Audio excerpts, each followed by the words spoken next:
Historia de las persecuciones en Bohemia. Los pontífices romanos, que habían usurpado el poder sobre varias iglesias, fueron particularmente severos con los bohemios, hasta el punto de que les enviaron 2 ministros y 4 laicos a Roma, en el año 997, para obtener reparaciones del Papa. Después de algún retardo, les fue concedida su petición, y reparados los daños, se les permitieron 2 cosas en particular: tener el servicio divino en su propia lengua, y que el pueblo pudiera participar de la copa en el sacramento. Sin embargo, las disputas volvieron a renacer, intentando los siguientes papas por todos sus medios imponerse sobre las mentes de los bohemios, y estos, animosamente, tratando de preservar sus libertades religiosas. En el año 1375, algunos celosos amigos del Evangelio apelaron a Carlos, rey de Bohemia, para que convocara un concilio ecuménico para hacer una indagación en los abusos que se habían introducido en la Iglesia, y para llevar a cabo una reforma plena y exhaustiva. El rey, que no sabía cómo proceder, envió al Papa una comunicación pidiéndole consejo acerca de cómo proceder, pero el pontífice se sintió tan indignado ante este asunto que su única contestación fue: castigad severamente a estos desconsiderados y profanos herejes. El monarca, por ello, desterró a todos los que estaban implicados en esta solicitud, y, para halagar al Papa, impuso un gran número de restricciones adicionales sobre las libertades religiosas del pueblo. Las víctimas de la persecución, sin embargo, no fueron tan numerosas en Bohemia sino hasta después de la quema de Juan Hus y de Jerónimo de Praga. Estos 2 eminentes reformadores fueron condenados y ejecutados a instigación del Papa y de sus emisarios, como el lector verá por la lectura de los siguientes breves bosquejos de sus vidas. La persecución de Juan Hus. Juan Hus nació en Husenitz, un pueblo de Bohemia, alrededor del año 1380. Sus padres le dieron la mejor educación que le permitían sus circunstancias, y habiendo adquirido un buen conocimiento de los clásicos en una escuela privada, pasó a la Universidad de Praga,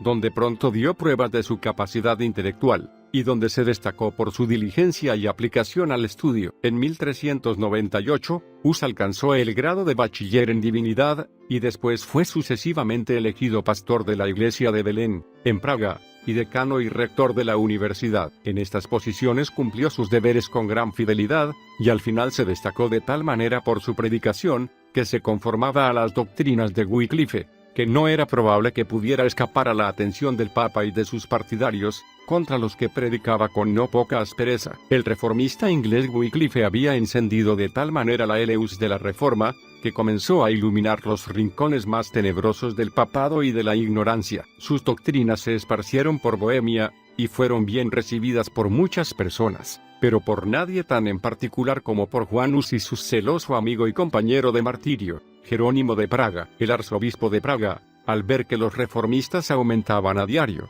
emitió un decreto para suprimir el esparcimiento continuo de los escritos de Wycliffe, pero esto tuvo un efecto totalmente contrario al esperado, porque sirvió de estímulo para el celo de los amigos de estas doctrinas, y casi toda la universidad se unió para propagarlas. Estrecho adherente de las doctrinas de Wycliffe, Hus se opuso al decreto del arzobispo, que sin embargo consiguió una bula del Papa, que le encargaba impedir la dispersión de las doctrinas de Wycliffe en su provincia. En virtud de esta bula, el arzobispo condenó los escritos de Wycliffe. También procedió contra 4 doctores que no habrían entregado las copias de aquel teólogo, y les prohibieron, a pesar de sus privilegios, predicar a congregación alguna. El doctor Hus, junto con algunos otros miembros de la universidad, protestaron contra estos procedimientos, y apelaron contra la sentencia del arzobispo. Al saber el Papa la situación, concedió una comisión al cardenal Colonna, para que citara a Juan Hus para que compareciera personalmente en la corte de Roma, para que respondiera de la acusación que había sido presentada en contra suya de predicar errores y herejías. El doctor Hus pidió que se le excusara de comparecer personalmente,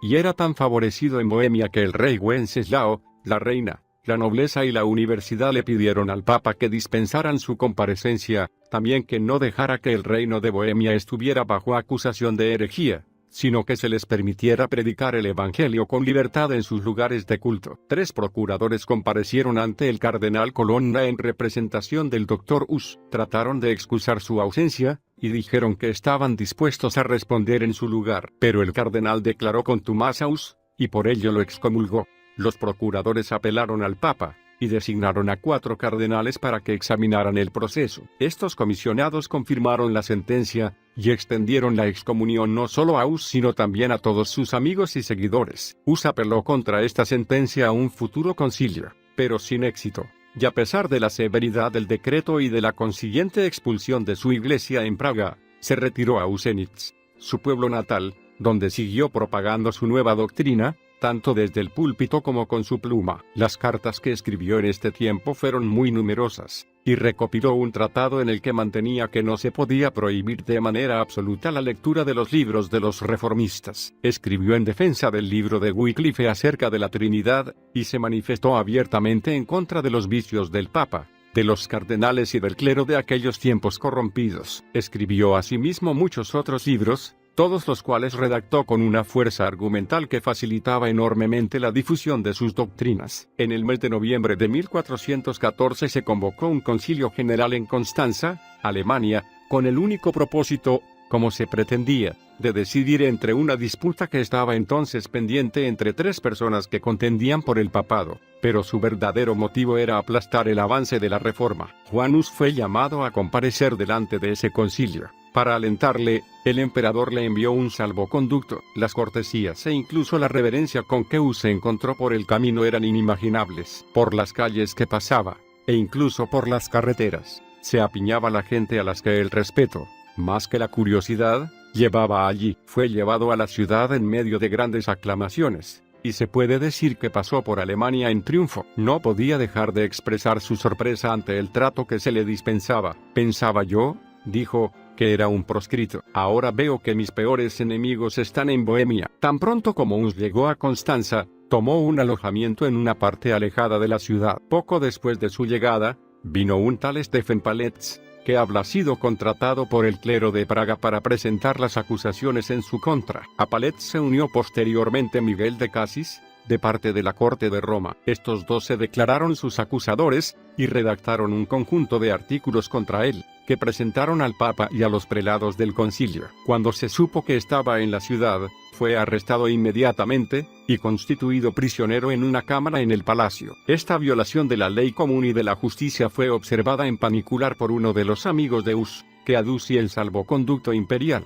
Pero el Papa replicó que él nunca había concedido ningún salvoconducto, y que no estaba atado por el del emperador. Mientras Hus estuvo encerrado, el concilio actuó como inquisición. Condenaron las doctrinas de Wycliffe, e incluso ordenaron que sus restos fueran exhumados y quemados, órdenes que fueron estrictamente cumplidas. Mientras tanto, la nobleza de Bohemia y Polonia intercedió intensamente por Hus, y prevalecieron hasta el punto de que se impidió que fuera condenado sin ser oído, cosa que había sido la intención de los comisionados designados para juzgarle. Cuando le hicieron comparecer delante del concilio, se le leyeron los artículos redactados contra él. Eran alrededor de unos 40, mayormente extraídos de sus escritos. La respuesta de Juan Hus fue: apelé al Papa, y muerto él, y no habiendo quedado decidida mi causa, apelé asimismo a su sucesor Juan XXIII, y no pudiendo lograr mis abogados que me admitiera en su presencia para defender mi causa, apelé al sumo juez, Cristo. Habiendo dicho Hus estas cosas, se le preguntó si había recibido la absolución del Papa o no. Él respondió, no. Luego, cuando se le preguntó si era legítimo que apelara a Cristo, Juan Hus respondió, en verdad que afirmo aquí delante de todos vosotros que no hay apelación más justa ni más eficaz que la que se hace a Cristo, por cuanto la ley determina que apelar no es otra cosa que cuando ha habido la comisión de un mal por parte de un juez inferior, se implora y pide ayuda de manos de un juez superior. ¿Y quién es mayor juez que Cristo? ¿Quién, digo yo, puede conocer o juzgar la cuestión con mayor justicia o equidad? Pues en él no hay engaño, ni él puede ser engañado por nadie. ¿Y acaso puede alguien dar mejor ayuda que él a los pobres y a los oprimidos? Mientras Juan Hus, con rostro devoto y sobrio, hablaba y pronunciaba estas palabras, estaba siendo ridiculizado y escarnecido por todo el concilio. Estas excelentes expresiones fueron consideradas como manifestaciones de traición, y tendieron a inflamar a sus adversarios. Por ello, los obispos designados por el concilio le privaron de sus hábitos sacerdotales, lo degradaron, le pusieron una mitra de papel en la cabeza con demonios pintados en ella, con esta expresión, cabecilla de herejes. Al ver esto, él dijo, mi Señor Jesucristo, por mi causa, llevó una corona de espinas. ¿Por qué no debería yo, entonces, llevar esta ligera corona, por ignominiosa que sea. En verdad que la llevaré, y de buena gana. Cuando se la pusieron en su cabeza, el obispo le dijo: ahora encomendamos tu alma al demonio. Pero yo, dijo Juan Hus, levantando sus ojos al cielo, la encomiendo en tus manos, oh Señor Jesucristo. Mi espíritu que tú has redimido. Cuando lo ataron a la estaca con la cadena, dijo, con rostro sonriente: mi Señor Jesús fue atado con una cadena más dura que esta por mi causa. ¿Por qué debería avergonzarme de esta tan oxidada? Cuando le apilaron la leña hasta el cuello, el duque de Baviera estuvo muy solícito con él, deseándole que se retractara. No, le dijo Hus, nunca he predicado ninguna doctrina con malas tendencias, y lo que he enseñado con mis labios lo sellaré ahora con mi sangre. Luego le dijo al verdugo: ¿vas a asar un ganso? Siendo que Hus significa ganso en lengua bohemia, pero dentro de un siglo te encontrarás con un cisne que no podrás ni asar ni hervir. Si dijo una profecía, debía referirse a Martín Lutero, que apareció al cabo de unos 100 años, y en cuyo escudo de armas figuraba un cisne. Finalmente aplicaron el fuego a la leña, y entonces nuestro mártir cantó un himno con voz tan fuerte y alegre que fue oído a través del crepitar de la leña y del fragor de la multitud. Finalmente, su voz fue acallada por la fuerza de las llamas, que pronto pusieron fin a su existencia. Entonces, con gran diligencia, reuniendo las cenizas, las echaron al río Rin, para que no quedara el más mínimo resto de aquel hombre sobre la tierra, cuya memoria, sin embargo, no podrá quedar abolida de las mentes de los piadosos, ni por fuego, ni por agua, ni por tormento alguno. La persecución de Jerónimo de Fraga, este reformador, compañero del doctor Hus, y pudiera decirse que compañero mártir con él,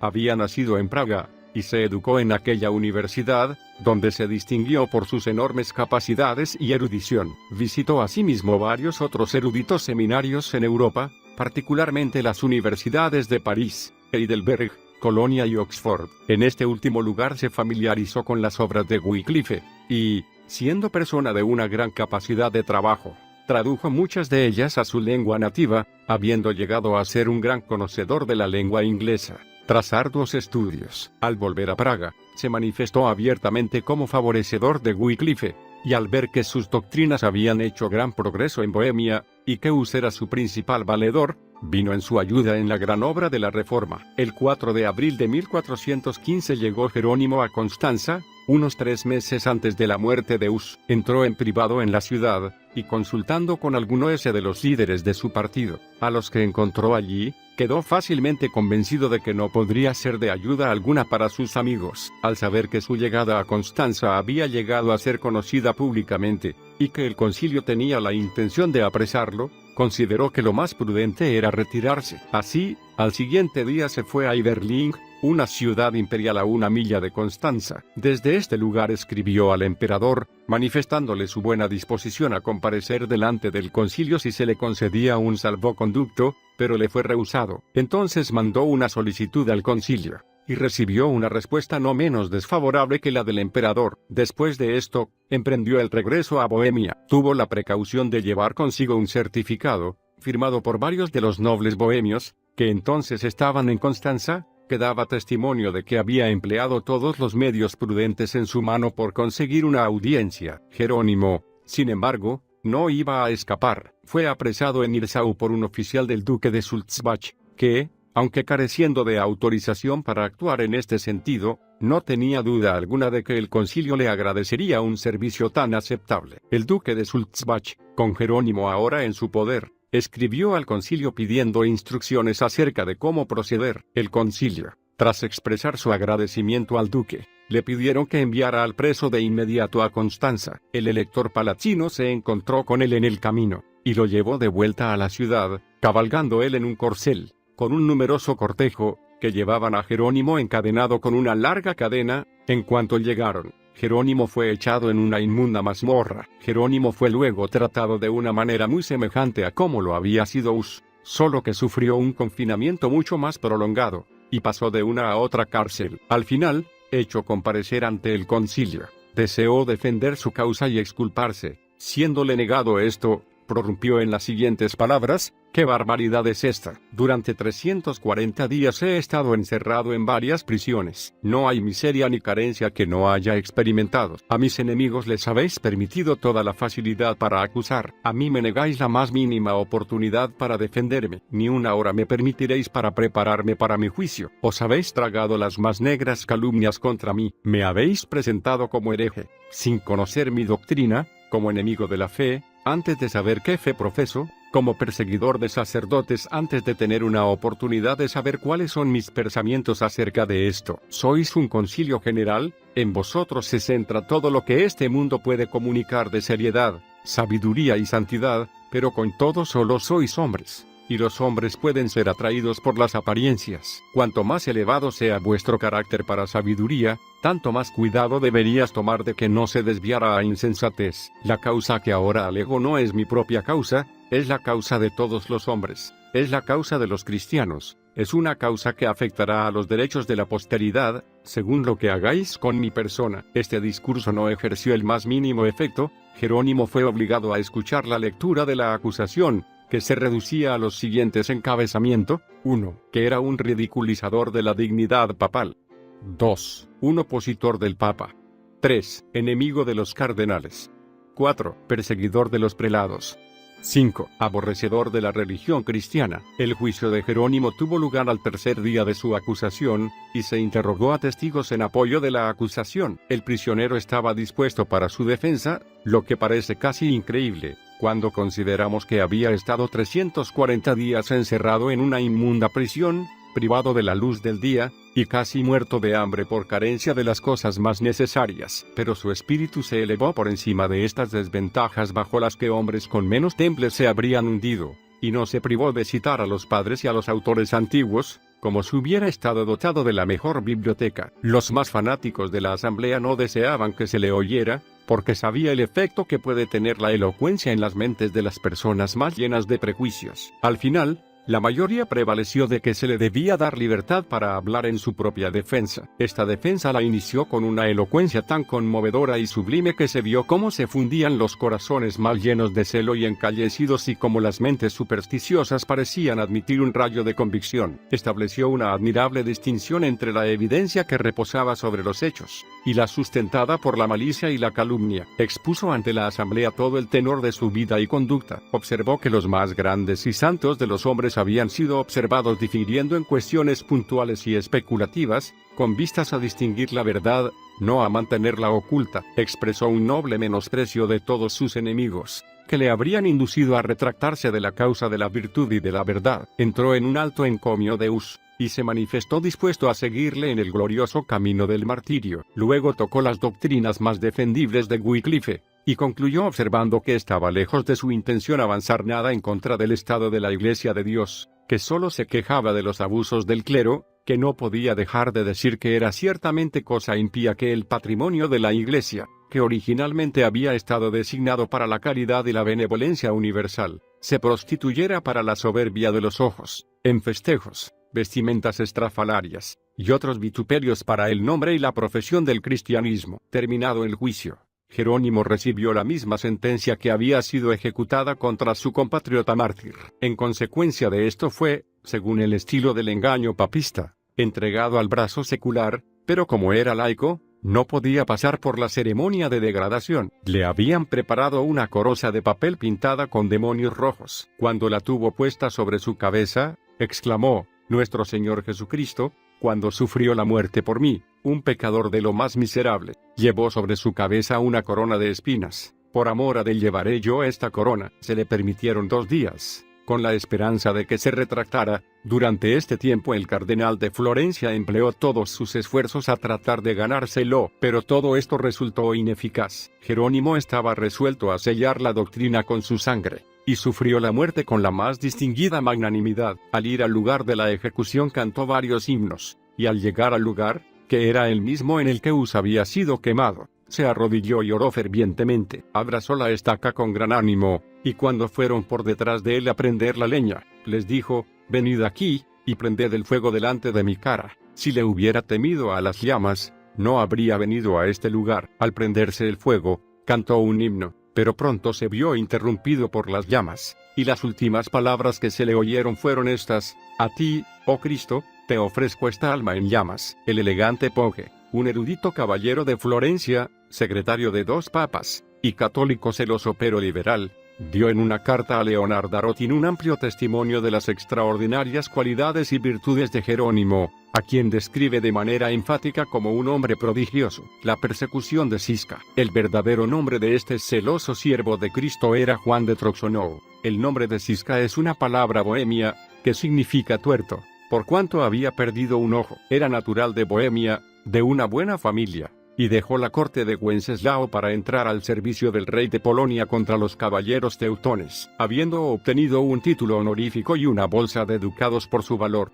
al terminar la guerra volvió a la corte de Wenceslao, ante quien reconoció abiertamente el profundo interés que se tomaba en la sanguinaria afrenta que se le había hecho a los súbditos de su majestad en Constanza en el asunto de Hus. Wenceslao lamentaba no tener el poder de vengarlo, y desde este momento se dice que Cisca asumió la idea de afirmar las libertades religiosas de su país. En el año 1418 se disolvió el concilio, habiendo hecho más mal que bien, y en el verano de aquel año se celebró una reunión general de los amigos de la reforma religiosa en el castillo de Guisgrade, que, dirigida por Cisca, se dirigieron al emperador con armas en la mano, y se ofrecieron a defenderle contra sus enemigos. El rey se limitó a emplear sus armas de manera debida, y este éxito político aseguró por primera vez a Cisca la confianza de su partido. Wenceslao fue sucedido por su hermano Segismundo, que se hizo odioso para los reformadores, y eliminó a todos los que estaban en contra de su gobierno. Ante esto,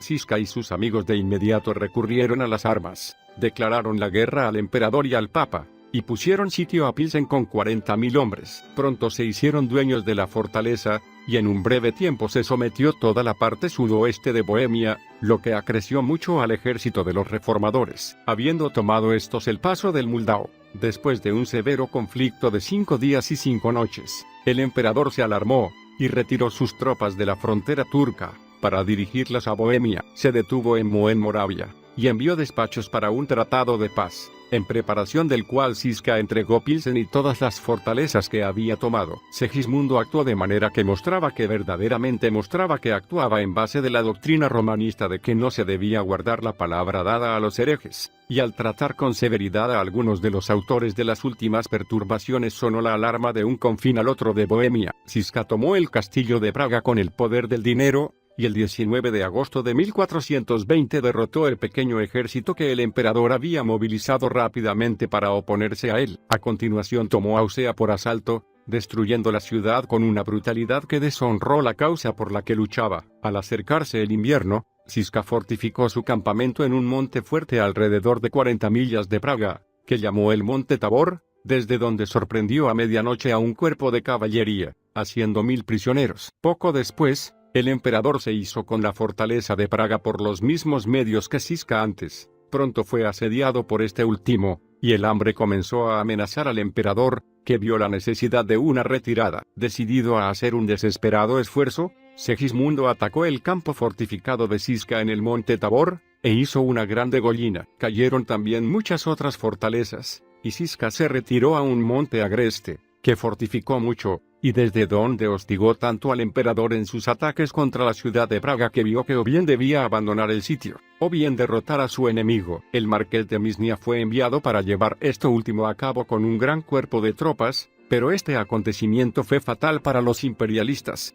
Fueron derrotados, y el emperador, que había perdido casi un tercio de su ejército, levantó el sitio de Praga, hostigado en su retaguardia por el enemigo. En la primavera de 1421 Cisca comenzó su campaña, como antes, destruyendo todos los monasterios a su paso. Puso sitio al castillo de Guisgrade, y, acudiendo en su auxilio el emperador, cayó en una trampa, fue derrotado con una gran matanza, y así fue tomada esta importante fortaleza. Nuestro general tenía ahora tiempo para emprender la obra de la reforma, pero se sintió muy disgustado por la ignorancia y superstición del clero bohemio, que se hicieron despreciables a los ojos de todo el pueblo. Cuando veía síntomas de malestar en su ejército, hacía sonar la alarma para ocuparlos, y llevarlos a la acción. En una de estas expediciones acampó frente a la ciudad de Rubí, y mientras inspeccionaba el lugar para el asalto, Una flecha lanzada desde la muralla le dio en el ojo. En Praga le fue extraída, pero al tener barbas,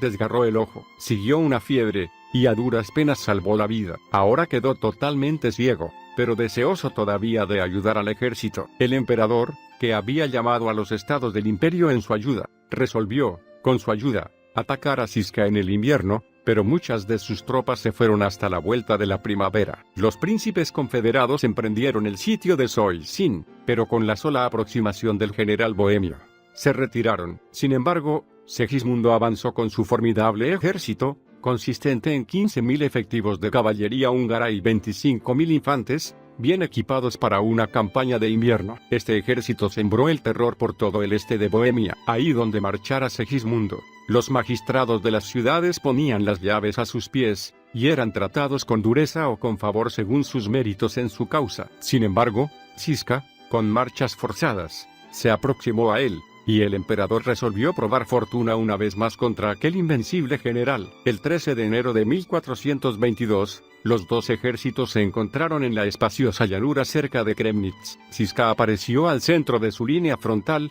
guardado, o más bien conducido, por un jinete a cada lado, armado con un hacha. Sus tropas, habiendo cantado un himno, sacaron sus espadas con decidida frialdad, y esperaron una señal. Cuando sus oficiales le informaron de que las filas estaban todas bien cerradas, blandió su sable sobre su cabeza, lo que fue la señal del inicio de la batalla. Esta batalla ha sido descrita como un terrible espectáculo. Toda aquella llanura constituyó una continua escena de desorden. El ejército imperial se lanzó a la fuga hacia los confines de Moravia, hostigándoles los taboritas la retaguardia sin descanso alguno. El río Igla, que estaba helado, se opuso a su paso, presionándolos furiosamente el enemigo. Muchos de la infantería, y todo el cuerpo de caballería, intentaron pasar el río. El hielo cedió, y no menos de 2.000 encontraron su fin en aquellas aguas. Žižka volvió ahora a Tabor, cargado con todos los despojos y trofeos que pudiera dar la más completa victoria. Žižka comenzó a dar su atención ahora a la reforma. Prohibió todas las oraciones por los muertos,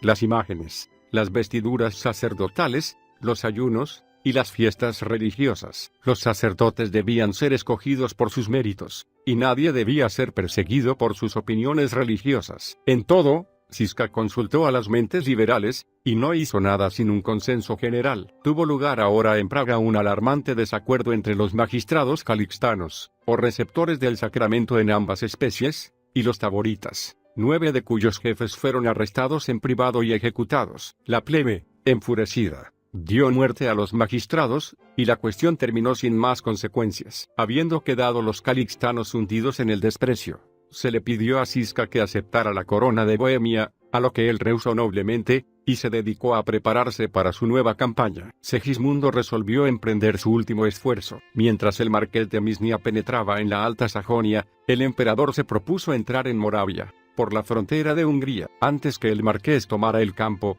Žižka se asentó delante de la ciudad fuerte de Auxig, situada sobre el Elba. El marqués se lanzó raudo en su auxilio con un ejército superior en números, pero, después de una obstinada lucha, fue totalmente derrotado, y Auxig capituló. Žižka se dirigió en auxilio de Procop, un joven general a quien había designado para mantener en jaque a Segismundo, al que obligó a abandonar el sitio de Pernitz tras haber estado 8 semanas asediándola. Žižka, deseando dar a sus tropas algún descanso, entró ahora en Praga, esperando que su presencia aquietaría toda intranquilidad que pudiera quedar tras la anterior perturbación, pero fue repentinamente atacado por el pueblo. Tras desprenderse él y sus tropas de los ciudadanos, se retiraron a su ejército, al que hicieron saber la traicionera conducta de los calixtanos. Se hicieron todos los esfuerzos de comunicación necesarios para apaciguar su vengativa animosidad, y por la noche, en una entrevista privada entre Roquesan, un clérigo de gran eminencia en Praga,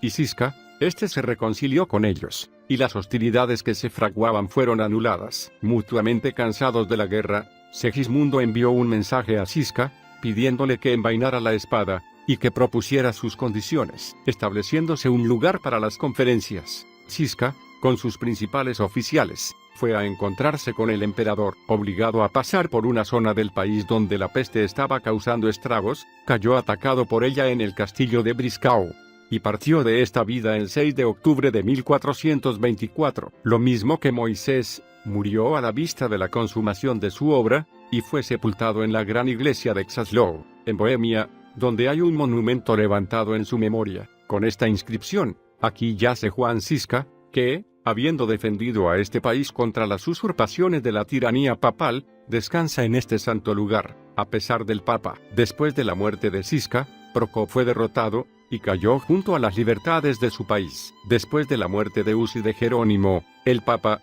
junto con el Concilio de Constanza, ordenó al clero romanista en todas partes que excomulgaran a los que adoptaran sus opiniones o que lamentaran su suerte. Estas órdenes causaron grandes luchas entre los bohemios papistas y los reformados, llevando a una violenta persecución contra estos últimos. En Praga, la persecución fue extremadamente severa, hasta que, al final, los reformados, reducidos a la desesperación, se armaron, atacaron la casa del Senado, y echaron a 12 senadores y al presidente por las ventanas, cayendo sus cuerpos sobre lanzas, puestas por otros de los reformados en la calle, para recibirlos. Informado de estos procedimientos, el Papa llegó a Florencia, y excomulgó públicamente a los bohemios reformados, incitando al emperador de Alemania, y a todos los reyes, príncipes, duques, etc., a que tomaran armas para extirpar a toda la raza, prometiéndoles, como aliento, la plena remisión de todo tipo de pecados, a la persona más malvada, si tan solo daba muerte a un reformado bohemio. Este fue el inicio de una sangrienta guerra, porque varios príncipes papistas emprendieron la extirpación, o cuanto menos la expulsión, de aquel pueblo proscrito, y los bohemios, acudiendo a las armas, se dispusieron a repeler la fuerza con la fuerza de la manera más vigorosa y eficaz. El ejército papista venció a las fuerzas reformadas en la batalla de Kuttenburg, y los prisioneros reformados fueron llevados a 3 profundas minas cerca de la ciudad, y varios cientos de ellos fueron cruelmente arrojados dentro de cada una, donde murieron miserablemente. Un mercader de Praga que iba hacia Breslau, en Silesia, se alojó en el mismo mesón que varios sacerdotes, iniciando una conversación sobre la cuestión de la controversia religiosa. Hizo muchos encomios del martirizado Juan Hus y de sus doctrinas. Los sacerdotes, airados por esto, presentaron denuncia contra él a la mañana siguiente, y fue echado en la cárcel como hereje. Se hicieron muchos esfuerzos por persuadirle a aceptar la fe católica romana, pero se mantuvo firme en las puras doctrinas de la Iglesia reformada. Poco después de su encarcelamiento, echaron a un estudiante de la universidad en la misma mazmorra. Estándoles permitido conversar, se alentaron mutuamente. En el día señalado para la ejecución, cuando el carcelero comenzó a atarles cuerdas a los pies, con las cuales iban a ser arrastrados por las calles, el estudiante dio muestras de estar aterrorizado, y ofreció abjurar de su fe y volverse católico romano si podía ser perdonado. Se aceptó su ofrecimiento. Su abjuración fue tomada por un sacerdote, y fue libertado. Al pedirle un sacerdote que siguiera el ejemplo del estudiante, el mercader le repuso con nobleza: «No perdáis el tiempo en esperar que me retracte, lo esperaréis en vano. De veras me da lástima aquel pobre desgraciado, que ha sacrificado miserablemente su alma por unos pocos más años inciertos de esta vida tan gravosa. Bien lejos de pensar en seguir su ejemplo, me glorío en los pensamientos mismos de morir por causa de Cristo». Al oír estas palabras, el sacerdote le ordenó al verdugo que prosiguiera, y el mercader fue arrastrado por las calles de la ciudad, llevado al lugar de la ejecución, y allí quemado. Pichel, un fanático magistrado papista, prendió a 24 protestantes, entre los que se encontraba el marido de su hija. Habiendo reconocido todos ellos que eran de la religión reformada, los condenó indiscriminadamente a morir ahogados en el río Abris. En el día señalado para la ejecución, acudió una gran muchedumbre, entre la que se encontraba la hija de Pichel. Esta digna esposa se echó a los pies de su padre, regándolos con su llanto, y le imploró de la manera más patética que se compadeciera de su dolor, y que perdonara a su marido. El endurecido magistrado le dijo aceradamente: «No intercedas por él, hija mía, es un hereje, un vil hereje». A esto ella replicó noblemente: «Sean cuales fueren sus faltas, sigue siendo mi marido, un hombre que, en un momento como este, es el único que debería recibir toda mi consideración». Pichel se enfureció, y le dijo: «¿Estás loca? ¿Acaso no puedes, tras su muerte, encontrar un marido mucho más digno?». «No, señor», le dijo ella, «mis afectos están en él, y la misma muerte no disolverá mis votos matrimoniales». Pero Pichel se mantuvo inflexible, y ordenó que se les ataran a los presos las manos y los pies, y que de esta manera fueran arrojados al río. Tan pronto como esto se llevó a cabo, la joven esperó su oportunidad, saltó al agua, y, abrazándose al cuerpo de su marido, se hundió con él en una tumba de agua. Un ejemplo insólito de amor conyugal en una esposa, y de una adhesión inviolable y un profundo afecto para su marido. El emperador Fernando, cuyo odio contra los reformados bohemios no conocía límites, pensando que no los había oprimido suficiente, instituyó un tribunal supremo de correctores, sobre el plan de la Inquisición, con la diferencia de que los correctores debían ser itinerantes, e ir siempre acompañados de una compañía de soldados. Estos correctores consistían principalmente de jesuitas, y no habría apelación posible a sus sentencias, por lo que se puede conjeturar fácilmente que se trataba de un tribunal verdaderamente terrible. Este sanguinario tribunal, asistido por tropas, hizo el circuito de Bohemia, en el que apenas si interrogaron o vieron a algún prisionero, dejando que los soldados asesinaran a los reformados como quisieran, y que luego les dieran un informe de lo sucedido. La primera víctima de su crueldad fue un anciano ministro, al que dieron muerte mientras yacía enfermo en su cama. Al siguiente día robaron y asesinaron a otro, y poco después a un tercero, mientras predicaba en su púlpito. Un noble y un clérigo que residían en un pueblo reformado, al oír de la proximidad del alto tribunal corrector y de las tropas, huyeron del lugar y se ocultaron. Pero los soldados, al llegar, apresaron al maestro de la escuela, le preguntaron dónde se habían ocultado el señor del lugar y el ministro, y dónde habían ocultado sus riquezas. El maestro contestó que no podía responder a estas preguntas. Entonces lo desnudaron, lo ataron con cuerdas, y lo azotaron de la manera más atroz con porras. Al no lograr extraerle ninguna confesión, lo quemaron en varias partes del cuerpo. Entonces, para lograr algún descanso de sus tormentos, les prometió mostrarles dónde estaban los tesoros. Los soldados le escucharon contentos, y el maestro los condujo a un foso lleno de piedras, diciendo: «Debajo de estas piedras están los tesoros que buscáis». Ansiosos por encontrar dinero, se lanzaron al trabajo, y pronto quitaron las piedras. Pero, no encontrando lo que buscaron, golpearon al maestro hasta matarlo, lo echaron al foso, y lo cubrieron con las piedras que les había hecho remover. Algunos de los soldados violaron a la hija de un digno reformado delante de sus ojos, y luego lo torturaron hasta morir. A un ministro y a su mujer los ataron de espalda a espalda, y los quemaron. A otro ministro lo colgaron de una viga, y encendiendo un fuego debajo de él, lo asaron hasta morir. A un caballero lo trocearon, y llenaron la boca de un joven con pólvora, y prendiéndole fuego, le volaron la cabeza. Como la mayor furia de la persecución se dirigía contra el clero, tomaron a un piadoso ministro reformado, y atormentándolo a diario durante un mes seguido, de la manera que se describe más adelante, hicieron su crueldad sistemática, regular y progresiva. Le pusieron entre ellos, y le hicieron objeto de su burla y escarnio, durante todo un día de entretenimiento, tratando de agotar su paciencia, pero en vano, porque aguantó todo aquello con verdadera paciencia cristiana. Le escupieron en el rostro, le estiraron la nariz, le pellizcaron por la mayor parte del cuerpo. Fue cazado como una fiera, hasta que estaba casi muerto de fatiga. Le hicieron correr el túnel entre dos hileras de ellos, golpeándole cada uno con una vara. Le golpearon con los puños, le azotaron con sogas y con alambres, lo aporrearon con garrotes, lo ataron por los talones poniéndolo cabeza abajo, hasta que comenzó a salirle sangre por la nariz, la boca, etc. Lo colgaron por el brazo derecho hasta dislocárselo, y luego se lo volvieron a colocar bien. Lo mismo hicieron con su brazo izquierdo. Le pusieron papeles ardiendo,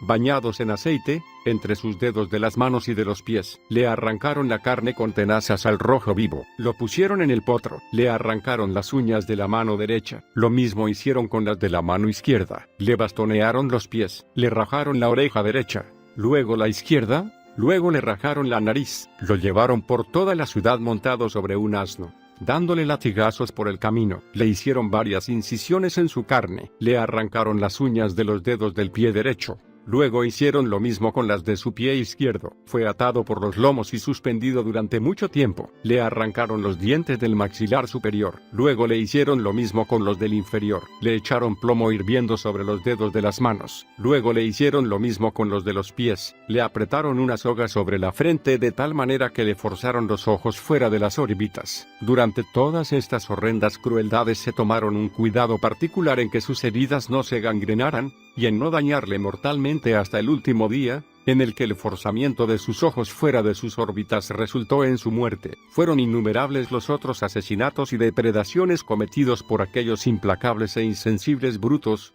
y estremecedoras para la humanidad fueron las crueldades infligidas sobre los pobres reformados bohemios. Pero al estar demasiado avanzado el invierno, el alto tribunal de los correctores, junto con su infernal banda de rufianes militares, pensaron apropiado volver a Praga, pero de camino, encontrando a un pastor reformado, no pudieron resistir la tentación de festejar sus bárbaros ojos con un nuevo tipo de crueldad, que acababa de sugerirse a la diabólica imaginación de uno de los soldados. Se trataba de desnudar al ministro, y cubrirlo de manera alternativa con hielo y carbones encendidos. Esta nueva forma de atormentar a un semejante fue puesta en práctica de inmediato, y la infeliz víctima expiró bajo los tormentos, que parecían deleitar a sus inhumanos perseguidores. El emperador pronto dio una orden secreta para apresar a todos los nobles y gentilhombres que habían estado principalmente implicados en sustentar la causa reformada, y en designar a Federico Elector Palatino del Rin para ser rey de Bohemia. Estos, que eran 50, fueron prendidos en una misma noche, y a la misma hora, y traídos desde los lugares en que habían sido apresados al castillo de Praga. Las posesiones de los ausentes del reino fueron confiscadas, y ellos declarados proscritos, y sus nombres puestos en patíbulos, como marcas de pública ignominia. El alto tribunal de los correctores procedió entonces a juzgar a los 50 que habían sido prendidos, y 2 reformados apostatas fueron designados para interrogarles. Estos interrogadores hicieron un gran número de preguntas innecesarias e impertinentes, lo que exasperó de tal forma a uno de los nobles, que de natural era de carácter impetuoso, que exclamó, mientras descubría su pecho: «Corta aquí, busca en mi corazón, no hallará otra cosa más que el amor a la religión y a la libertad. Estos fueron los motivos por los que saqué la espada, y por estos estoy dispuesto a sufrir la muerte». Como ninguno de los presos quería cambiar su religión ni reconocer que había estado en un error, todos fueron declarados culpables. Pero la sentencia fue remitida al emperador. Cuando el monarca hubo leído sus nombres y la relación de las respectivas acusaciones, pronunció sentencia sobre todos, pero de modos distintos, porque sus sentencias fueron de 4 tipos: a muerte, a destierro, a cadena perpetua, y a encarcelamiento a discreción. 20 de ellos fueron ordenados para la ejecución, y se les informó que podían pedir la asistencia de jesuitas, monjes o frailes, para prepararse para el terrible tránsito que debían sufrir, pero que no les permitiría la presencia de ningún reformado. Ellos rechazaron esta propuesta, e intentaron todo lo que pudieron por consolarse y alentarse unos a otros en esta solemne ocasión. Por la mañana del día señalado para la ejecución, se disparó un cañón como señal para que los presos fueran traídos desde el castillo a la principal plaza del mercado, donde se habían levantado cadalsos, y un cuerpo de tropas para asistir a la trágica escena. Los presos salieron del castillo con tanto ánimo como si se dirigieran a un agradable entretenimiento, en lugar de ir a afrontar una muerte violenta. Aparte de los soldados, jesuitas, sacerdotes, verdugos, asistentes, etc., asistió una prodigiosa concurrencia del pueblo, para ver el triunfo de estos devotos mártires, que fueron ejecutados en el siguiente orden. El señor de Chilik tenía unos 50 años de edad, y tenía unas grandes cualidades naturales y adquiridas. Cuando le dijeron que iba a ser descuartizado, y que sus miembros serían dispersados por distintos lugares, sonrió con gran serenidad, diciendo: «La pérdida de la sepultura es una consideración de lo más nimio». Al gritarle un caballero que estaba cerca diciéndole: «Valor, mi señor», él contestó: «Tengo el favor de Dios, lo que es suficiente para inspirar valor a cualquiera. No me turba el temor a la muerte. Antes la he enfrentado en campos de batalla al oponerme al anticristo, y ahora me enfrentaré a ella en el cadalso, por causa de Cristo». Habiendo hecho una corta oración, le dijo al verdugo que estaba listo. Este le cortó la mano derecha y la cabeza, y luego lo descuartizó. Su mano y su cabeza fueron puestas en la torre alta de Praga, y sus cuartos distribuidos por diferentes partes de la ciudad. El señor vizconde Wenceslao, que había llegado a la edad de 70 años, era igualmente respetable por su erudición, piedad y hospitalidad. Su temple era tan paciente que cuando su casa fue violada, y su propiedad tomada y sus fincas confiscadas, solo dijo, con gran compostura: «El Señor ha dado, el señor ha quitado. Al preguntársele por qué se dedicaba a una causa tan peligrosa como la de tratar sustentar al elector palatino Federico contra el poder del emperador, contestó: he actuado estrictamente según los dictados de mi conciencia, y, hasta el día de hoy, le considero mi rey. Ahora estoy lleno de años, y deseo dar mi vida para no ser testigo de los adicionales males que han de sobrevenir a mi país. Hace mucho tiempo que estáis sedientos de mi sangre, tomadla, porque Dios será mi vengador. Luego, acercándose al Tajo, se acarició su larga y gris barba, y dijo: cabellos venerables, tanto mayor honor os esperan, una corona de martirio es vuestra parte. Luego, poniendo la cabeza, le fue separada del cuerpo con un solo golpe, y clavada sobre una estaca en una parte visible de la ciudad. El señor de Arant era hombre de buen sentido, gran piedad y mucha experiencia ganada en sus viajes, por cuanto había visitado los principales lugares de Europa, Asia y África. Por ello estaba libre de prejuicios nacionales, y había ganado mucho conocimiento. La acusación en contra de este noble era que era protestante, y que había hecho juramento de adhesión a Federico, elector palatino del Rin, como rey de Bohemia. Cuando llegó al cadalso, dijo: he viajado por muchos países, y atravesado varias naciones bárbaras, pero nunca he hallado tanta crueldad como en mi patria. He escapado a numerosos peligros por mar y tierra, y me he sobrepuesto a dificultades inconcebibles, para sufrir inocentemente en el lugar que me vio nacer. Mi sangre es asimismo buscada por aquellos por quienes yo, y mis antepasados, hemos arriesgado nuestras posesiones, pero, oh Dios omnipotente, perdónalos, porque no saben lo que hacen. Luego fue al Tajo, se arrodilló, y exclamó con gran energía: en tus manos, oh Señor, encomiendo mi espíritu. En ti siempre he confiado. Recíbeme, pues, mi bendito Redentor. Cayó entonces el golpe fatal, y recibió el punto final a los dolores temporales de esta vida. El señor Federico de Vile sufrió como protestante, y como promotor de la última guerra, afrontó su suerte con serenidad, y solo dijo que deseaba el bien a los amigos que dejaba atrás, que perdonaba a los enemigos causantes de su muerte, que rechazaba la autoridad del emperador en aquel país, reconociendo a Federico como único rey legítimo de Bohemia, y que confiaba para su salvación en los méritos de su bendito Redentor. El señor Enrique Otto, cuando llegó al cadalso, parecía muy confundido, y dijo, con una cierta aspereza, como si dirigiéndose al emperador: tú, oh tirano Fernando, tu trono está establecido en sangre, pero si das muerte a mi cuerpo, y dispersas mis miembros, con todo se levantarán para sentarse en juicio contra ti. Luego calló, y habiendo caminado un cierto tiempo alrededor del cadalso, pareció recobrar sus energías, y calmarse, y le dijo entonces a un caballero que estaba cerca: hace pocos minutos estaba muy descompuesto, pero ahora siento avivar mi espíritu. Dios sea alabado por concederme tal consuelo. La muerte ya no aparece como rey del espanto, sino que parece invitarme a participar de algunos goces desconocidos. Arrodillándose ante el Tajo, dijo: Dios omnipotente, a ti te encomiendo mi alma, recíbela por causa de Cristo, y admítela a la gloria de tu presencia. El verdugo causó mucho sufrimiento a este noble, al darle varios golpes antes de separarle la cabeza del cuerpo. El conde de Rugenia destacaba por sus grandes cualidades y piedad no fingida. En el cadalso dijo: los que sacamos nuestras espadas luchamos solo por preservar las libertades del pueblo y para guardar invioladas nuestras conciencias. Como vencimos, me complazco más en la sentencia de muerte que si el emperador me hubiera dado la vida, porque veo que a Dios le place que su verdad sea defendida no por nuestras espadas, sino con nuestra sangre. Luego fue resuelto hacia el Tajo, diciendo: ahora pronto estaré con Cristo, y recibió con gran valor la corona del martirio. El señor Gaspar de Caplitz tenía 86 años de edad. Cuando llegó al lugar de la ejecución, se dirigió así al principal oficial: aquí tienes a un pobre anciano que a menudo le ha pedido a Dios que lo sacara de este mundo malvado, pero que no ha podido hasta ahora obtener su deseo, porque Dios me ha reservado hasta estos años para hacer un espectáculo al mundo y un sacrificio para este y con acento agudo mismo. Por ello, hágase la voluntad de Dios. Uno de los oficiales le dijo que en consideración a su avanzada edad, si tan solo pedía perdón, le sería concedido de inmediato. Pedir perdón, exclamó él, solo le pediré perdón a Dios, a quien frecuentemente he ofendido, pero no al emperador, a quien jamás di motivo alguno de agravio.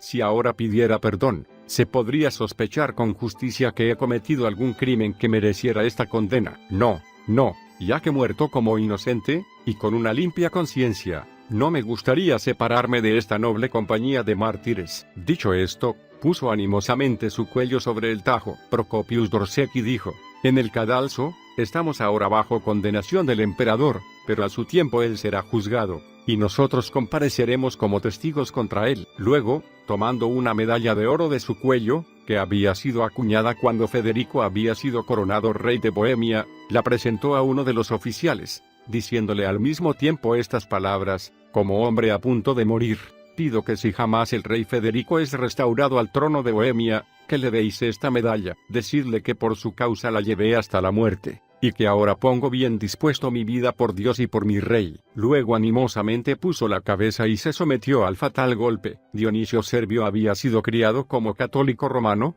pero hacía varios años que había abrazado la religión reformada. Cuando se encontró sobre el cadalso, los jesuitas ejercieron todos sus esfuerzos por lograr su retractación y que volviera a su anterior fe, pero no les prestó la menor atención a sus exhortaciones. Arrodillándose, les dijo: podréis destruir mi cuerpo, pero no podéis dañar mi alma, que encomiendo a mi Redentor. Luego se sometió paciente a su martirio, teniendo entonces 56 años. Valentín Cocán era persona de considerable fortuna y eminencia, perfectamente piadoso y honrado, pero de pocas dotes. Sin embargo, su imaginación pareció hacerse más brillante, y sus facultades mejorar al aproximarse la muerte, como si el inminente peligro refinara su entendimiento. Justo antes de ser decapitado se expresó con tal elocuencia, energía y precisión que dejó atónitos a todos los que conocían su anterior deficiencia en cuanto a sus dotes personales. Tobías Stelfic estuvo notable por su afabilidad y serenidad. Estaba totalmente resignado a su suerte, y pocos minutos antes de su muerte habló de esta manera singular: durante el curso de mi vida he recibido muchos favores de Dios. ¿No debería entonces alegre aceptar una copa amarga, cuando él considera apropiado presentarla? O más bien, ¿no debería yo regocijarme que sea su voluntad que dé una vida corrompida a cambio de la inmortalidad? El doctor Gesenius, un capaz estudiante de medicina, fue acusado de hablar palabras irrespetuosas contra el emperador, de traición por haber jurado su adhesión al elector Federico, y de herejía por ser protestante. Por la primera acusación le cortaron la lengua, por la segunda, fue decapitado, y por la tercera fue descuartizado, y las partes respectivas exhibidas sobre estacas. Cristóbal Chover, en cuanto se vio sobre el cadalso, dijo: he venido en el nombre de Dios, para morir por su gloria. He luchado la buena batalla, he acabado mi carrera, así que, verdugo, haz tu oficio. El verdugo obedeció, y en el acto recibió la corona del martirio. Nadie vivió más respetado ni murió más lamentado que Juan Sultis. Las únicas palabras que dijo antes de recibir el golpe fatal fueron: a los ojos de los necios parece que los justos mueren, pero solo van a su reposo. Señor Jesús, tú has prometido que los que a ti vienen, no serán echados fuera. He aquí, he venido, mírame, ten piedad de mí, perdona mis pecados, y recibe mi alma. Maximiliano Ostialic era famoso por su erudición, piedad y humanidad. Cuando llegó al principio al cadalso parecía totalmente aterrado ante la inminencia de la muerte. Al darse cuenta el oficial de su agitación, le dijo Ostialic: ah, señor, ahora se me amontonan en mi mente los pecados de mi juventud, pero espero que Dios me iluminará. No sea que duerma el sueño de la muerte y digan mis enemigos que han prevalecido sobre mí. Poco después, dijo: espero que mi arrepentimiento sea sincero, y que sea aceptado, en cuyo caso la sangre de Cristo me lavará de mis crímenes. Luego le dijo al verdugo que iba a repetir el cántico de Simeón, tras lo que podría hacer su oficio. Así, él dijo: ahora despides, Señor, a tu siervo, conforme a tu palabra, en paz, porque han visto mis ojos tu salvación. Al acabar estas palabras, el verdugo le cortó la cabeza de un solo golpe. Cuando Juan Cuznaur llegó al lugar de la ejecución, un jesuita le dijo: abraza la fe católica romana, la única que puede salvarte y armarte contra los terrores de la muerte. A esto él replicó: vuestra supersticiosa fe la aborrezco, conduce a la perdición, y no deseo otras armas contra los terrores de la muerte que una buena conciencia. El jesuita se apartó, diciendo sarcásticamente: los protestantes son rocas impenetrables. Te equivocas, le dijo Cuznaur, es Cristo la roca, y nosotros estamos firmes en él. Este hombre, al no haber nacido en la nobleza, sino que había hecho su fortuna en un trabajo manual, fue sentenciado a ser colgado. Antes de ser suspendido, dijo: muero, no por haber cometido crimen alguno, sino por seguir los dictados de mi conciencia, y por defender mi país y religión. Simeón Susikey era suegro de Kutnaur, y, lo mismo que él, fue sentenciado a la horca. Fue animoso a la muerte, y parecía impaciente por ser ejecutado, diciendo: cada momento me retarda de entrar en el reino de Cristo. Natanael Godiansky fue colgado por haber apoyado la causa protestante y la elección de Federico a la corona de Bohemia. Ante la horca, los jesuitas hicieron todo lo posible por llevarlo a renunciar su fe. Al ver ineficaces sus esfuerzos, uno de ellos le dijo: si no quieres abjurar de tu herejía, ¿te arrepentirás al menos de tu rebelión? A lo que Wodniansky replicó: nos quitáis la vida bajo la pretendida acusación de rebelión, y no contentos con ello queréis destruir nuestras almas. Hartaos de nuestra sangre, y quedaos satisfechos, pero no manipuléis nuestras conciencias. El propio hijo de Wodniansky se acercó entonces a la horca, y le dijo a su padre: Señor, si fueran a ofreceros vuestra vida con la condición de la apostasía, os ruego que os acordéis de Cristo, y que rechacéis unos ofrecimientos tan perniciosos. A lo que el padre contestó: es muy aceptable, mi hijo, ser exhortado por ti a la constancia, pero no abrigues sospechas acerca de mí, más bien trata de confirmar en la fe a tus hermanos, hermanas e hijos, y enséñalos a imitar la constancia de la que les dejaré ejemplo. Apenas se había acabado estas palabras cuando fue colgado, recibiendo la corona del martirio con gran fortaleza. Durante su encierro, Wenceslao Wisbicki abrigó grandes esperanzas de que se le concedería la gracia de la vida, lo que hizo temer a sus amigos por la suerte de su alma. Sin embargo, se mantuvo firme en su fe, oró fervientemente ante la horca, y afrontó su suerte con peculiar resignación. Martin Foster era un anciano lisiado. La acusación contra él era mostrar caridad a los herejes y prestar dinero al elector Federico, pero parece que su principal delito había sido su gran riqueza, y fue para ser saqueado de sus tesoros que fue unido a esta ilustre lista de mártires. Concedió una comisión al cardenal Colonna, para que citara a Juan Hus para que compareciera personalmente en la corte de Roma, para que respondiera de la acusación que había sido presentada en contra suya de predicar errores y herejías. El doctor Hus pidió que se le excusara de comparecer personalmente, y era tan favorecido en Bohemia que el rey Wenceslao, la reina, la nobleza y la universidad le pidieron al Papa que dispensaran su comparecencia, también que no dejara que el reino de Bohemia estuviera bajo acusación de herejía, sino que se les permitiera predicar el Evangelio con libertad en sus lugares de culto. 3 procuradores comparecieron ante el cardenal Colonna en representación del doctor Hus. Trataron de excusar su ausencia, y dijeron que estaban dispuestos a responder en su lugar. Pero el cardenal declaró contumaz a Hus, y por ello lo excomulgó. Los procuradores apelaron al Papa, y designaron a 4 cardenales para que examinaran el proceso. Estos comisionados confirmaron la sentencia, y extendieron la excomunión no solo a Hus sino también a todos sus amigos y seguidores. Hus apeló contra esta sentencia a un futuro concilio, pero sin éxito, y a pesar de la severidad del decreto y de la consiguiente expulsión de su iglesia en Praga, se retiró a Husenitz, su pueblo natal, donde siguió propagando su nueva doctrina, tanto desde el púlpito como con su pluma. Las cartas que escribió en este tiempo fueron muy numerosas, y recopiló un tratado en el que mantenía que no se podía prohibir de manera absoluta la lectura de los libros de los reformistas. Escribió en defensa del libro de Wycliffe acerca de la Trinidad, y se manifestó abiertamente en contra de los vicios del Papa, de los cardenales y del clero de aquellos tiempos corrompidos. Escribió asimismo muchos otros libros, todos los cuales redactó con una fuerza argumental que facilitaba enormemente la difusión de sus doctrinas. En el mes de noviembre de 1414 se convocó un concilio general en Constanza,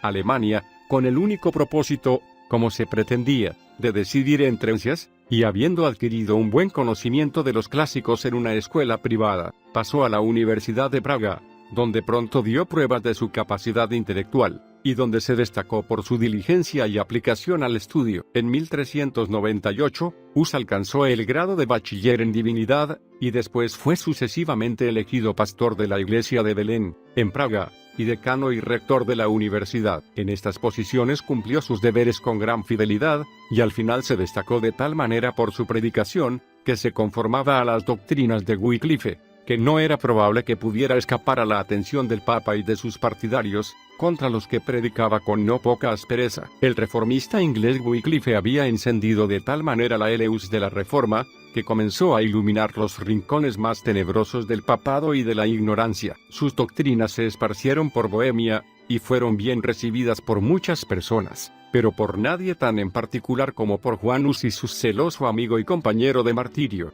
Jerónimo de Praga. El arzobispo de Praga, al ver que los reformistas aumentaban a diario, emitió un decreto para suprimir el esparcimiento continuo de los escritos de Wycliffe, pero esto tuvo un efecto totalmente contrario al esperado, porque sirvió de estímulo para el celo de los amigos de estas doctrinas, y casi toda la universidad se unió para propagarlas. Estrecho adherente de las doctrinas de Wycliffe, Hus se opuso al decreto del arzobispo, que sin embargo consiguió una bula del Papa, que le encargaba impedir la dispersión de las doctrinas de Wycliffe en su provincia. En virtud de esta bula, el arzobispo condenó los escritos de Wycliffe. También procedió contra 4 doctores que no habrían entregado las copias de aquel teólogo, y les prohibieron, a pesar de sus privilegios, predicar a congregación alguna. El doctor Hus, junto con algunos otros miembros de la universidad, protestaron contra estos procedimientos, y apelaron contra la sentencia del arzobispo. Al saber el Papa la situación, cuando le hicieron comparecer delante del concilio,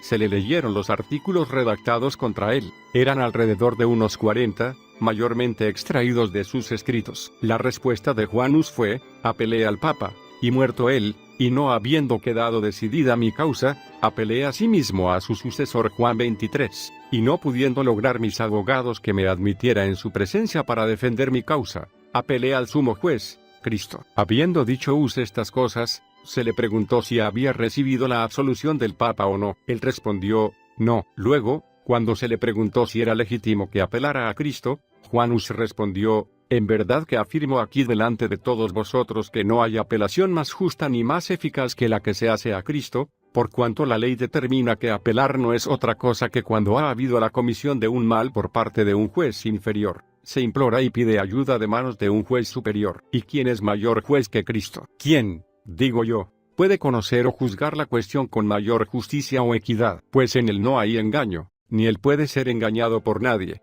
¿Y acaso puede alguien dar mejor ayuda que él a los pobres y a los oprimidos? Mientras Juan Hus, con rostro devoto y sobrio, hablaba y pronunciaba estas palabras, estaba siendo ridiculizado y escarnecido por todo el concilio. Estas excelentes expresiones fueron consideradas como manifestaciones de traición, y tendieron a inflamar a sus adversarios. Por ello, los obispos designados por el concilio le privaron de sus hábitos sacerdotales, lo degradaron, le pusieron una mitra de papel en la cabeza con demonios pintados en ella, con esta expresión, cabecilla de herejes. Al ver esto, él dijo, mi Señor Jesucristo, por mi causa, llevó una corona de espinas. ¿Por qué no debería yo, entonces, llevar esta ligera corona, por ignominiosa que sea? En verdad que la llevaré, y de buena gana. Cuando se la pusieron en su cabeza, el obispo le dijo, ahora encomendamos tu alma al demonio. De una disputa que estaba entonces pendiente entre 3 personas que contendían por el papado, pero su verdadero motivo era aplastar el avance de la reforma. Juan Hus fue llamado a comparecer delante de ese concilio.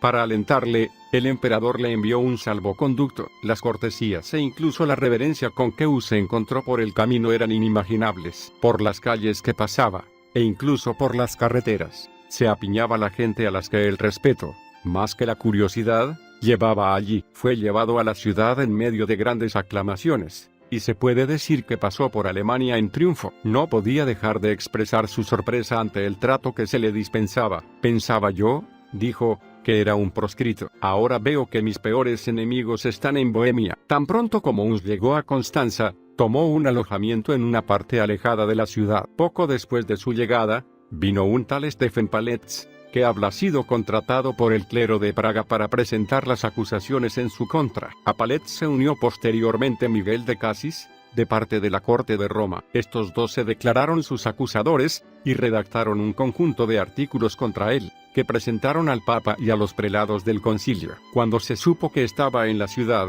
fue arrestado inmediatamente, y constituido prisionero en una cámara en el palacio. Esta violación de la ley común y de la justicia fue observada en particular por uno de los amigos de Hus, que aducía el salvoconducto imperial. Pero el Papa replicó que él nunca había concedido ningún salvoconducto, y que no estaba atado por el del emperador. Mientras Hus estuvo encerrado, El concilio actuó como inquisición, condenaron las doctrinas de Wycliffe, e incluso ordenaron que sus restos fueran exhumados y quemados, órdenes que fueron estrictamente cumplidas. Mientras tanto, la nobleza de Bohemia y Polonia intercedió intensamente por Hus, y prevalecieron hasta el punto de que se impidió que fuera condenado sin ser oído, cosa que había sido la intención de los comisionados designados para juzgarle. Historia de las persecuciones en Bohemia. Los pontífices romanos, que habían usurpado el poder sobre varias iglesias, fueron particularmente severos con los bohemios, hasta el punto de que les enviaron 2 ministros y 4 laicos a Roma, en el año 997, para obtener reparaciones del Papa. Después de algún retardo, les fue concedida su petición, y reparados los daños, se les permitieron 2 cosas en particular: tener el servicio divino en su propia lengua, y que el pueblo pudiera participar de la copa en el sacramento. Sin embargo, las disputas volvieron a renacer, intentando los siguientes papas por todos sus medios imponerse sobre las mentes de los bohemios, y estos, animosamente, tratando de preservar sus libertades religiosas. En el año 1375, algunos celosos amigos del Evangelio apelaron a Carlos, rey de Bohemia, para que convocara un concilio ecuménico para hacer una indagación en los abusos que se habían introducido en la Iglesia, y para llevar a cabo una reforma plena y exhaustiva. El rey, que no sabía cómo proceder, envió al Papa una comunicación pidiéndole consejo acerca de cómo proceder, pero el pontífice se sintió tan indignado ante este asunto que su única contestación fue: castigad severamente a estos desconsiderados y profanos herejes. El monarca, por ello, desterró a todos los que estaban implicados en esta solicitud, y, para halagar al Papa, impuso un gran número de restricciones adicionales sobre las libertades religiosas del pueblo. Las víctimas de la persecución, sin embargo, no fueron tan numerosas en Bohemia sino hasta después de la quema de Juan Hus y de Jerónimo de Praga. Estos 2 eminentes reformadores fueron condenados y ejecutados a instigación del Papa y de sus emisarios, como el lector verá por la lectura de los siguientes breves bosquejos de sus vidas. La persecución de Juan Hus. Juan Hus nació en Husenitz, un pueblo de Bohemia, alrededor del año 1380. Sus padres le dieron la mejor educación que le permitían sus circunstancias.